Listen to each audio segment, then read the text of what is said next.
Saudara, tantangan apa yang akan dihadapi oleh Kepala Otorita Ibu Kota Nusantara? Mengapa Bambang Susantono dan Doni Rahayu yang dipilih? Apalagi saat ini masih ada sebagian pihak yang menolak pembangunan ibu kota baru ini. Kita akan bahas lengkapnya di Sapa Indonesia Malam, usai tayangan berikut. Dan seperti apa proses pembangunan ibu kota Nusantara selanjutnya? Sementara sejauh ini sejumlah pihak mengajukan gugatan uji materi terhadap Undang-Undang Ibu Kota Nusantara ke Mahkamah Konstitusi. Kita akan membahasnya bersama tenaga ahli utama kantor staf Presiden, Wandi Tuturong, serta pengajar hukum tata negara, Sekolah Tinggi Hukum Indonesia Jentra, Bivitri Susanti. Selamat malam Bapak dan Ibu, sehat selalu. Selamat malam, Aiman. Iya. Saya ke Bung Wani dulu. Bung Wani, jadi pembangunan ini terus dilanjutkan dan Pak Jokowi segera akan mengunjungi IKN dalam waktu dekat. Ya, saya kira sesuai rencana dan setelah dilantik Kepala Otorita Pak Bambang dan Pak Doni tentu akan bekerja untuk sama-sama ikut merumuskan, menyelesaikan, memfinalisasi beberapa aturan turunan dari Undang-Undang IKN yang deadline-nya tanggal 15 April nanti, sehingga bisa memberi masukan. Nah, setelah itu baru kita bisa berbicara tentang pembangunan fisik di IKN nanti. Pesan apa yang paling penting disampaikan oleh Presiden kepada kepala dan wakil kepala otorita untuk segera kemudian bekerja? Ya, intinya kan bagaimana supaya visi dari pembangunan Ibu Kota Nusantara ini yang sudah dicantumkan dalam Undang-Undang IKN, Smart Forest City, dan juga nanti akan terbit Perpres tentang rencana induk, itu bisa diwujudkan. Saya kira itu tantangan untuk mewujudkan itu, saya kira yang paling krusial. Karena bagaimana dari konsep yang ideal menjadi sebuah sesuatu yang operasional dan mewujud, tentu ada jarak dan itu harus Jadi petunjuk teknisnya itu nanti akan ada di Perpres setelah kemudian undang-undangnya disahkan kemarin ya? Ya, Perpres khususnya tentang rencana induk. Itu rencana akan ada induk. di sana. Jadi kira-kira memuat apa saja tuh di Perpres nanti? Ya, Perpres rencana, ada beberapa Perpres ya, bukan cuma rencana induk ya. Jadi ada Perpres tentang otorita IKN-nya sendiri yang akan lebih banyak mengatur tentang hak, kewenangan, struktur dan sebagainya. Lalu ada Perpres tentang rencana induknya tadi. Lalu PP tentang pendanaan, juga peraturan pemerintah tentang alih fungsi DKI Jakarta ke Ibu Kota Nusantara nanti. Oke, ada Jadi banyak. Ada total ada 10 yang sedang disiapkan, tapi 5 yang menjadi prioritas. Biasanya dalam pelaksanaan eksekutif selalu diawasi, tapi untuk otorita nggak ada DPRD-nya. Untuk otorita nggak ada yang mengawasi. Boleh saya katakan seperti itu, Bung Wandi? Ya, sebetulnya DPR RI masih akan melakukan fungsi itu. Tetapi memang kita kan mengadopsi kebaruan juga ya, terutama dalam pengelolaan ibu kota modern, kota-kota modern, konsep city manager, city management yang sudah kita bahas beberapa kali. Dan ini tantangan membangun kota itu membutuhkan jangan sebuah pemerintah kota itu otorita IKN ini dibebani terlalu banyak beban. Oleh karena itu kita mengadopsi kebaruan tersebut, tetapi tentu tidak meninggalkan aspek konstitusionalnya. Karena kan di pasal 18B amandemen konstitusi itu kan mengatur tentang kekhususan dan keistimewaan pemerintahan daerah. Saya kira multi perspektif, kita harus melihatnya secara lengkap karena ada hal-hal di masa lalu, ada hal-hal formal yang harus kita ikuti, tapi ada juga perubahan zaman, perubahan paradigma yang selalu kita harus juga akomodasi karena kita sedang membangun kota yang baru untuk menjawab dalam hal ini maksudnya apa, baru. Bung Wandi? Harus ada akomodasi dari perkembangan zaman. Dalam hal ini maksudnya Anda mau menyampaikan apa itu? Ya, salah satunya adalah pengelolaan kota modern, konsep city manager, city management itu kan memang itu yang sebetulnya diterjemahkan menjadi otorita IKN. Jadi aspek profesionalisme itu sebabnya kemudian Presiden juga sejak awal menekankan tentang profesionalisme itu. Itu yang kita adopsi menjadi otorita IKN yang akan memimpin pemerintah daerah khusus Ibu Kota Nusantara. Dan faktanya tidak ada pengawasan di daerah, hanya DPR tadi Anda katakan DPR yang bisa mengawasi secara umum melewati pusat, begitu ya? Ya, itu memang kita mengadopsi itu sebabnya tetap ada DPR, tetapi beban-beban politik lokalnya lewat DPRD itu tidak ada. Itu sebabnya kita menggunakan konsep otorita IKN. Oke, saya ke Mbak Bivitri. Mbak Bibip, apa catatan Anda dari rencana kepindahan IKN? Sudah ada undang-undangnya, perpresnya akan segera dilengkapi, jalan. Catatannya banyak sekali, Banyak Mas sekali, Aiman. oke. Yang prioritas mungkin 3 yang paling besar. Ya, 3 yang paling besar. Oke. Pertama, saya kira rencana pemindahan ibu kota negara ini sendiri, saya dalam posisi yang tidak setuju. Karena? Dan tidak setujunya bukan karena soal yang teknis, tapi ada soal mendasar nih, soal inkonstitusionalitas. Okay. Tadi sebenarnya Bang Wandi sudah bilang soal tadi saya catat beberapa kata kunci yang menurut saya bisa dikritik. Pertama, soal aspek profesionalisme. Kan jadi pertanyaan dari kita, apakah aspek profesionalisme berarti tanpa kontrol? Ya. Apakah profesionalisme berarti seseorang diberi kekuasaan yang besar dan kemudian tidak ada kontrol dari orang-orang yang nanti akan terkena dampak dari apa yang dilakukan oleh orang itu? Logika dasarnya kan begitu. Dan sebenarnya konstitusi kita punya konsep pembatasan kekuasaan itu. Bukan berarti sekedar jangka waktu atau yang lainnya, tapi harus ada kontrol dari masyarakat. Makanya maksudnya kontrol seperti apa? Pembangunannya atau konflik lokal misalnya kalau ada, atau apa yang Anda maksudkan? Kontrolnya secara demokratik ya. Tadi soalnya Mas Aiman juga sudah menyinggung tuh, kok nggak ada DPRD-nya misalnya. Jadi kalau dikatakan tadi, sebenarnya pasal 18B konstitusi kita memungkinkan. Nah di sini saya juga tidak setuju karena sesungguhnya pasal 18B itu mengatakan soal tidak hanya bentuknya apakah mau provinsi atau yang lainnya, tapi soal pemerintahan daerah yang secara konseptual di konstitusi kita itu mengandung ada kontrol dari warga setempat. Ada analogi seakan-akan itu yang salah ya, yang mengatakan bahwa dikontrol oleh DPR RI, maksudnya DPR tingkat nasional itu cukup. Nah itu yang keliru, karena representasi DPR RI dengan DPR daerah itu beda data ya kan, beda konstituensi. Misalnya saja DPRD DKI kan urusannya beda dengan Formula E misalnya. Sementara DPR RI kita membicarakan undang-undang yang lain misalnya begitu ya. Jadi representasinya beda. Anda menyimpulkan berarti kalau tidak ada pengawasnya, kalau dikatakan tadi ada DPR pusat, ya nggak pas, nggak nyambung. Tidak akan bisa akan ada komunikasi yang terputus gitu. Dan kalau saya melihatnya juga ada negosiasi politik dari DPR RI. Ingat yang meloloskan undang-undang itu adalah DPR RI. Yang kalau kita perhatikan undang-undangnya, kalau nanti ada pemilu lagi 2024, bukan kalau harus ada pemilu lagi 2024, nanti ada daerah pemilihannya tuh dari Ibu Kota Nusantara untuk DPR RI. Artinya apa? Kursi akan ada di DPR RI. Tapi DPRD-nya benar-benar dihilangkan misalnya. Tapi itu satu ya dari aspek itu. Jadi saya kira perlu kita kritik nih. Betulkah kalau tidak dikontrol maka dia akan lebih profesional? Saya kira makna profesionalisme ini harus kita bongkar. Tapi yang kedua juga Mas Aiman, soal otorita IKN tadi yang akan diatur dalam bentuk peraturan presiden. Makanya saya punya keberatan mendasar dengan undang-undang ini yang bilang bahwa otorita IKN itu akan diatur dalam sebuah peraturan presiden. Padahal hak, kewajiban, struktur suatu otorita yang sesungguhnya mau disamakan dengan pemerintahan daerah itu adalah materi muatan undang-undang.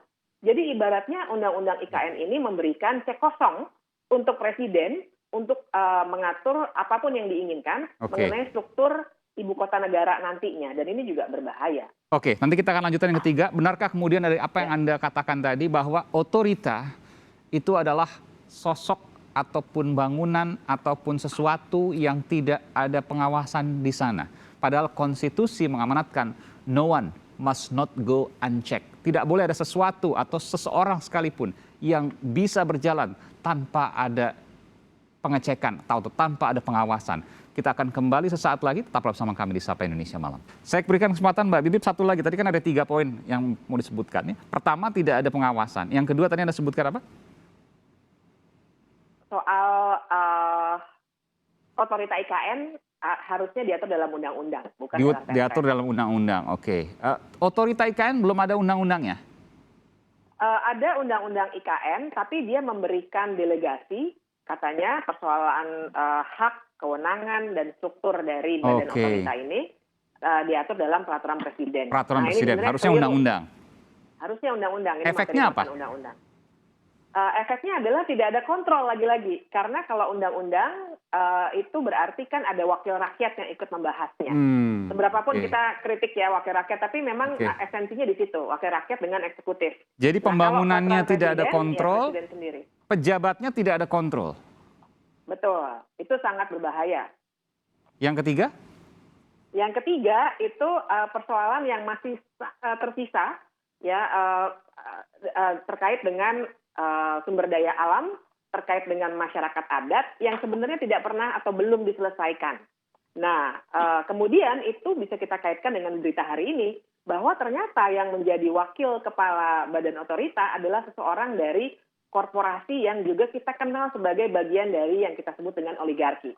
Ya, jadi kira jadi pertanyaan besar, mengapa misalnya kalau berbicara rekam jejak ya tidak ada yang tidak dibuka memang ya, tapi kan kelihatan jadinya mengapa cara pandang yang sifatnya lebih selebrasi ekonomi elitis, sementara di saat yang sama kita bicara ada masyarakat adat yang sebenarnya hak-haknya nanti akan dilanggar, sekarang sebenarnya sudah mulai, dan juga lingkungan yang katanya tadi dalam berita yang disampaikan tadi oleh di layar kita, sekarang belum dimulai pembangunannya, jadi perusakan alamnya belum dimulai karena nunggu Pak Jokowi berkemah. Apa kaitan dengan Anda katakan tadi bahwa Anda mengkhawatirkan ada konflik kepentingan, maksudnya seperti itu? Saya mengkhawatirkan ada konflik kepentingan, itu satu ya, karena itu korporasi yang besar dan punya investasi yang luar biasa. Tapi juga yang kedua adalah seperti mengkonfirmasi pendekatan yang memang diinginkan dalam membangun ibu kota negara ini yang sebenarnya lebih untuk masyarakat kelas saya tahu maksud Anda adalah wakil kepala otorita IKN, Ibu Kota Nusantara, yakni Doni Rahayu yang merupakan petinggi dari Sinarmas Group. Nah, pertanyaan saya kan, wakil kepala otorita ini sudah mundur dari Sinarmas, jadi nggak ada kaitannya. Kalau kita bicara konflik kepentingan kan saya kira kita tidak bisa melihat pada saat ini saja ya, dan kemudian juga kita jadi bisa melontarkan pertanyaan apa yang menyebabkan pilihan presiden dijatuhkan kepada pihak-pihak itu, dengan catatan juga pilihan presiden ini juga tanpa kontrol ya, karena walaupun pasal 5-nya dan pasal 9 Undang-Undang IKN bilang nantinya harus ada konsultasi dengan DPR, tapi untuk yang pertama kali ini presiden memang bisa langsung tunjuk untuk yang dua orang ini gitu ya. Makanya bisa dimaklumi tiba-tiba muncul namanya gitu dengan berbagai spekulasi yang muncul dua orang ini. Jadi lagi-lagi ini sepenuhnya seperti proyek yang diinginkan untuk ambisi-ambisi presiden dengan jaringan di sekelilingnya gitu. Jadi saya kira kita juga harus melihatnya betul-betul sebenarnya apakah implementable atau enggak sih? Oke, ini saya tertarik untuk menanyakan di poin yang ketiga dulu sebelum poin pertama dan kedua. Ya. Bung Wandi, ada kemungkinan konflik kepentingan karena korporasi besar yang juga terkait dengan lahan, lalu kemudian diangkat oleh Pak Jokowi sebagai wakil kepala otorita IKN yang pengawasannya dipertanyakan. Ya, kalau soal konflik kepentingan kan mengaturnya dengan tata kelola ya. Salah satunya adalah dengan Perpres rencana induk itu. Karena yang membangun nanti harus mengikuti rencana induk master plan, tidak bisa keluar dari situ. Jadi saya pikir kita harus juga melihat secara utuh ya. Kalau kritik, ketidaksetujuan tentu bebas saja, boleh-boleh saja, ada kekhawatiran juga boleh. Tetapi kita juga harus melihat yang disebut wakil kepala otorita ini kan ada pengalaman dia dalam pengelolaan BSD ya, Bumi Serpong Damai, salah satu kota satelit yang paling sukses. Mungkin yang paling sukses. Nah, aspek itunya dulu kita lihat. Jadi kita lihat secara utuh. Ya boleh kritik tadi yang disampaikan Didit, boleh saja ada kritik seperti itu.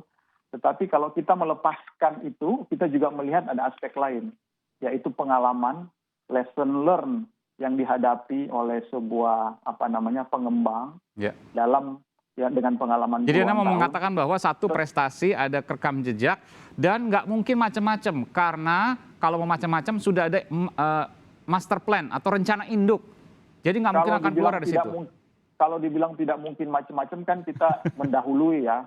Tetapi Kok kita harus lagi? mengaturnya dengan tata kelola yang baik dan benar. Iya, artinya ada rencana induk kan? Ya, rencana induknya itu ada, lalu ada Perpres juga tentang kawasan strategis nasional. Kita mengaturnya dari situ.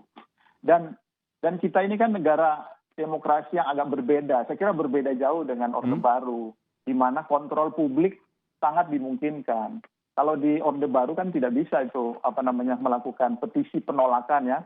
Kayak kita juga sama-sama aktivis dulu kan, langsung ditangkap itu. Itu artinya kontrol dalam publik dalam demokrasi bisa punya banyak ruang. Tetapi begini, saya ingin mengatakan bahwa kita harus menggunakan multi perspektif dalam mengelola itu. Sesuatu yang kompleks harus multi perspektif. Saya sangat apa yang disampaikan Bibit itu juga penting. Satu perspektif tentang hukum tata negara. Tetapi dalam membangun sebuah proyek besar masa depan seperti ini, kita harus mengadopsi banyak perspektif. Kita harus mengadopsi kebaruan. Adanya amandemen konstitusi itu menurut saya juga adalah bagian dari adopsi terhadap kebaruan. Oleh karena itu kita harus berbicara dengan banyak pihak, aspek manajerial, aspek lingkungan, dan sebagainya. Ini bisa kemana-mana nih, karena Anda mengatakan kalau amandemen konstitusi aspek kebaruan, artinya jangan-jangan Anda mendukung bahwa ada amandemen konstitusi untuk penundaan pemilu. Tapi nanti itu topik yang lain. Jangan-jangan.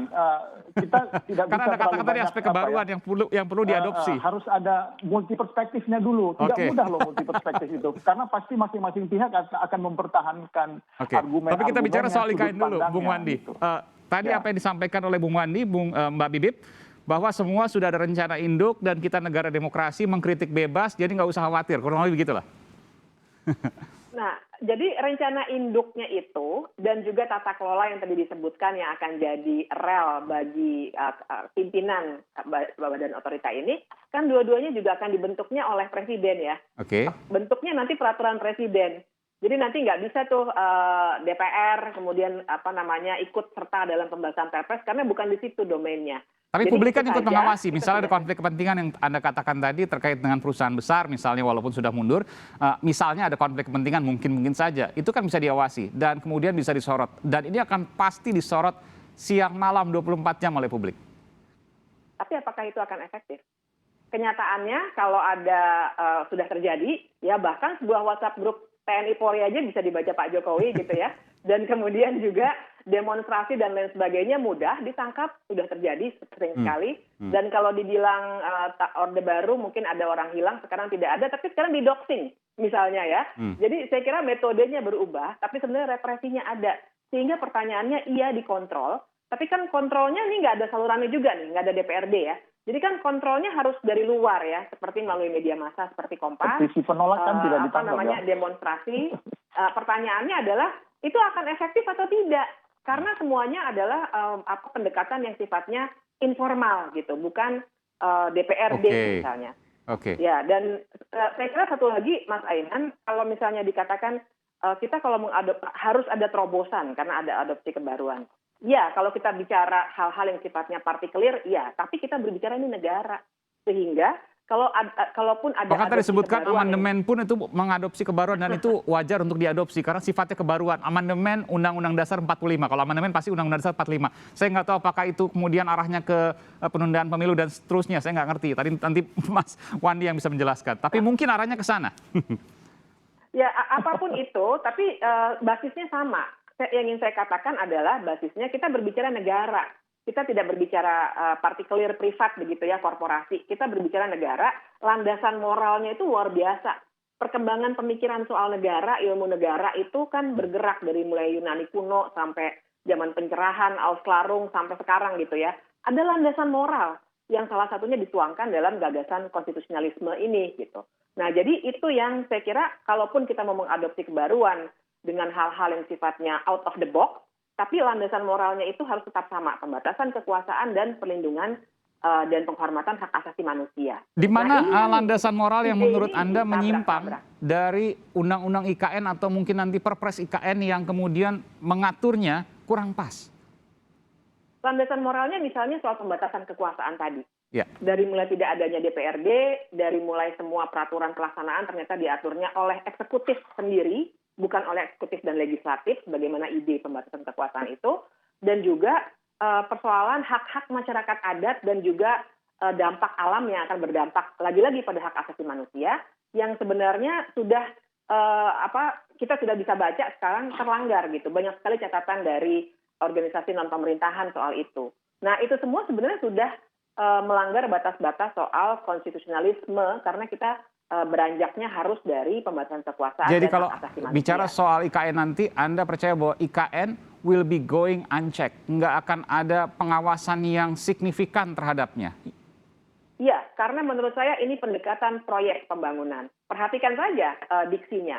Yang diambil itu rekam jejak orang yang berpengalaman membangun kota satelit BSD. Iya, karena pendekatannya proyek, bukan pendekatan untuk membangun sebuah ibu kota negara yang demokratis, yang membawa bangsa Indonesia, bukan hanya orang-orang kaya di Indonesia mendapatkan keuntungan gitu. Jadi paradigmanya memang sudah berbeda, sehingga desainnya seperti itu, Mas Aiman. Oke, Bung Wandi?